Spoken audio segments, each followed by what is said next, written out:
Hello everyone, this is Lincolnus Prime, and the final Evangelion film 3.0 plus 1.0 has finally come out. So in celebration of that, we'll be taking a look at the Robot Spirits Side Eva Evangelion Unit 1 action figure. And this figure has a crap ton of accessories, Bandai. Taking out the Evangelion figure, it looks very nice, it is solid, doesn't feel floppy at all, and the detail is outstanding on this figure. Everything is sleek and movie accurate to Evangelion Unit 1 style from the rebuild movies. But before we take a look at the figure, let's talk about the accessories. The layout is perfect for Evangelion Unit 1, and the amount of accessories is pretty much all you need. You do get a pair of open, spread out hands for pulling off a running pose, which look very nice.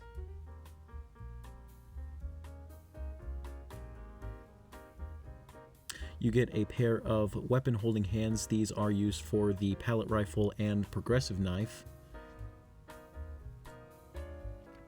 You get a pair of widespread open hands that are used for basically just opening up the AT field, kind of for that corroding scene from the first movie. A pair of widespread open hands, mainly for more dynamic poses and the pre-running pose, which looks very nice.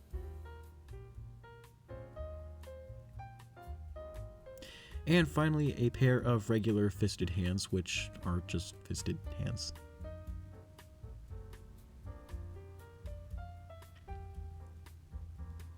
You also do get a pair of regular relaxed hands on the figure. And you get the pallet rifle and the prog knife, and they look very nice. You do get an alternate shoulder pylon piece with an ejected prog knife.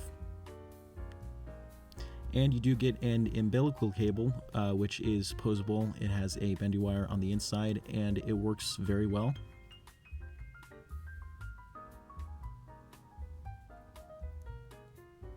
You get an alternate horn piece just in case the other one breaks, so that's a good inclusion. You get the AT field, which looks very nice. I like the different colors that they used for it. Looks exactly like how it did in the first movie.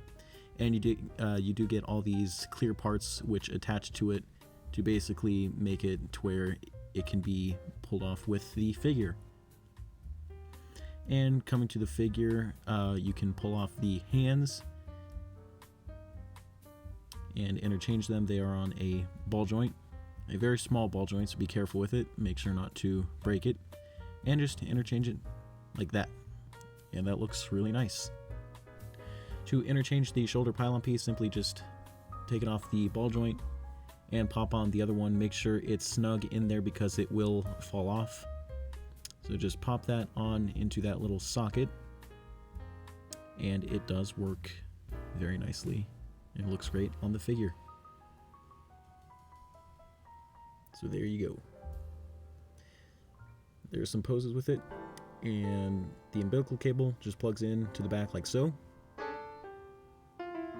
For the weapon holding hands, you can just pop it in, for example the pallet rifle here, and the hands are made out of a soft material which makes it easy to pop them in, and there he is holding it. You can use the same hand for the prog knife.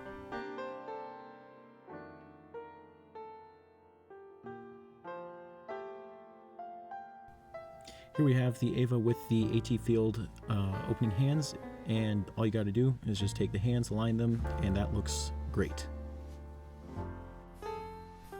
Now moving on to articulation. We got a ball joint at the head which allows it to look up that far and down that far, and also side to side. It can go full 360, but it is a little difficult to do that. The jaw does open up, and there is some nice red painted detail on the inside of the mouth. And it can close. There is a joint on the inside of the neck, and there's also two or three ball joints on the inside of the torso, which allows it to crunch forward that much and back about that much. That is very nice. They can also go side to side and swivel side to side. The arms can go all the way around full 360 degrees and outwards like that, and inward about that much. And it's also on a slightly butterfly joint, and the shoulder pylon does move on that ball joint. There is a swivel at the elbow / bicep, and there's also a hinge at the elbow, which allows it to go up pretty far. The hand is on a joint, which allows it to go up and down, and if you turn it, you can also move it right and left. For the legs can get forward about that much, but it does have a drop down joint, so you could just drop that down, and it does accommodate for more range, and you can also rotate the leg all the way around, which is very nice. There is a little bit of a spread, but not too much, and the knee is double jointed, which works very well. That little knee section does move on a hinge. There is an ankle swivel, pivot. It goes up and down. There's a ball joint on the tongue for that green section, and there is a toe bend. So articulation works very well. You can pull off a lot of nice poses with it, and it looks great.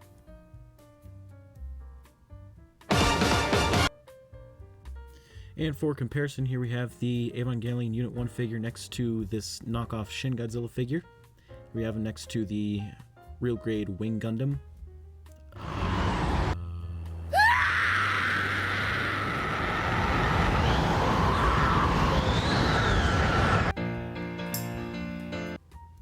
And just everything else about this figure is really good. I absolutely love the amount of posability and detail.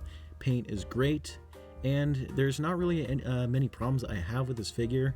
I guess the only issue could be that horn on the head. Could be a bit of a problem for most people.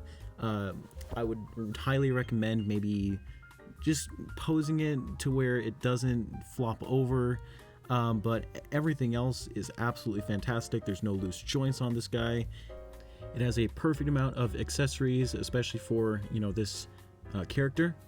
And but that's pretty much about it for this review. I hope you guys enjoyed. I know it's been a while since I've come out with a video. Just school has been a bit busy recently, so I hope you guys can understand.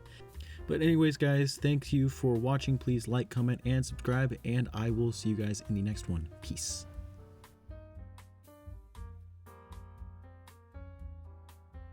If you guys enjoyed the video, please check out some of my other reviews. I do a lot of Godzilla and Transformers. I also do Gunpla reviews, so please check those out if you want to. But anyways, that is about it. Peace.